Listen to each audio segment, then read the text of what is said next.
దేవుని ప్రశస్త నామాన్ని బట్టి మీ అందరికీ వందనాలండి. మరి దేవునికి వందనాలు. మరి సమయంలో ఉన్నాను. మరి నేను కొన్ని మాటలు మీకు జ్ఞాపకం చేయాలనుకుంటున్నాను. ఒక మాటని మరి బైబిల్ గ్రంథంలో మనం చూసినట్లయితే దినవృత్తాంతములు మరి 7వ అధ్యాయం 14వ వచనంలో మనం చూసినట్లయితే, నా పేరు పెట్టబడిన నా జనులు తమ్మును తాము తగ్గించుకొని ప్రార్థన చేసి నన్ను వెతికి తమ చెడు మార్గములను విడిచిన ఎడల ఆకాశం నుండి నేను వారి ప్రార్థనను విని వారి పాపములను క్షమించి వారి దేశమును స్వస్థపరచుదును. ఆమేన్. మరి ఈరోజు మనం ఒక మాటని జ్ఞాపకం చేయాలని మీకు ఆశపడుతున్నాను.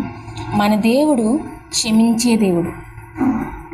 మరి ఈ మాటను మనం జ్ఞాపకం చేసుకున్నట్లయితే మరి మనమైతే స్వతహాగా మరి బైబిల్ గ్రంథంలో అయితే దేవుడు మరి చాలామందిని క్షమించాడండి. ఆ బైబిల్ గ్రంథంలో క్షమించడమే కాదండి, మనల్ని కూడా ఈరోజు దేవుడు క్షమించబట్టే ఇటు రీతిగా ఉన్నాం. నేను అనుకుంటాను, దేవుడు మనల్ని క్షమించకపోతే మనం ఒక్క నిమిషం కూడా ఈ లోకంలో మనం జీవించలేం, మనం బ్రతకలేం.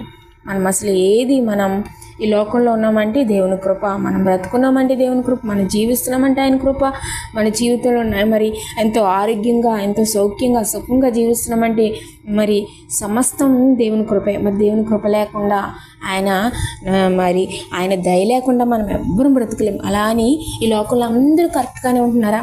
ఎవరు ఏ తప్పు చేయకుండా, ఏం చేయకుండా జీవిస్తున్నారా?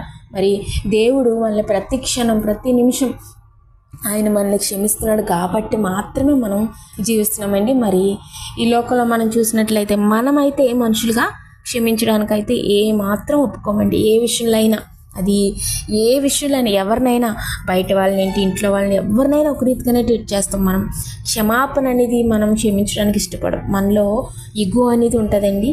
మరి దాన్ని బట్టి మనం క్షమించడానికి త్వరగా ఇష్టపడం. కానీ దేవుడైతే అటువంటి దేవుడు కాదు.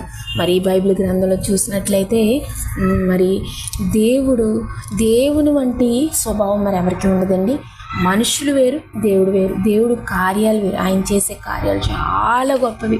ఈ లోకంలో మన గురించి చెప్పినట్లయితే మరి మనుషులు ఎవ్వరు క్షమించలేరు. భయంకరమైన పాపం చేసిన వాళ్ళని, భయంకరంగా జీవించిన వాళ్ళు కూడా మరి ఆయన పాదాల చెంతకు వచ్చి, దేవా నన్ను క్షమించవా అని చిన్ని మాట ఆయన దగ్గర చెప్పుకుంటే మరి ఆయన వెంటనే, మరి మనమైతే క్షమించం. కానీ మనమైతే ఎవరిని ఈ లోకంలో క్షమాపణ అనేదే మన జీవితాల్లో ఉండదు. కానీ మరి దేవుడైతే ఎంత ఘోర పాపనైనా ఆయన మరి క్షమించగల దేవుడు.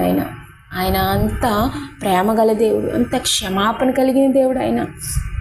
బైబిల్ గ్రంథంలో మనం చూసినట్లయితే మనం క్షమించడానికి మనమైతే బొద్దులుగా ఏదైనా గిఫ్ట్ ఏదైనా ఇచ్చో మనల్ని క్షమించి సారికి తీసుకొని మనకి ఏదైనా అంటే చెప్పాలంటే ఎలా చెప్పాలంటే మనం ఏదైనా ఆశిస్తాం మనుషుల దగ్గర నుంచి.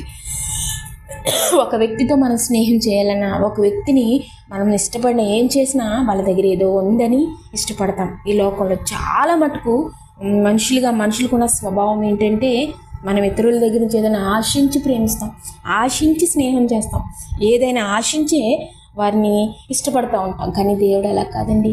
వాళ్ళు ఏమీ ఆశించకుండా మరి మన దగ్గర ఏమీ లేకపోయినా, మనం ఏ స్థితిలో ఉన్నా మరి దేవుడు మనల్ని ప్రేమించే దేవుడు, క్షమించే దేవుడు, ఆయన ఆదరించే దేవుడు, మనల్ని హత్తుకునే దేవుడు. మరి దేవుడు మరి ఒక మాట జ్ఞాపకం చేస్తున్నాడు. కీర్తనల గ్రంథం 51వ అధ్యాయం 16-17 వచనాల్లో మనం చూసినట్లయితే, విరిగి నలిగిన హృదయం ఆయనకి ఇష్టమైన బలంట. ఆయన బలిని కోరే దేవుడు కాదు. మరి కొన్ని సమయాలు మనం పాత నిబంధన గ్రంథంలో గట్లా చూసినట్లయితే మరి ఇది వరకంట యోబు గ్రంథంలో కూడా మనం చదివినట్లయితే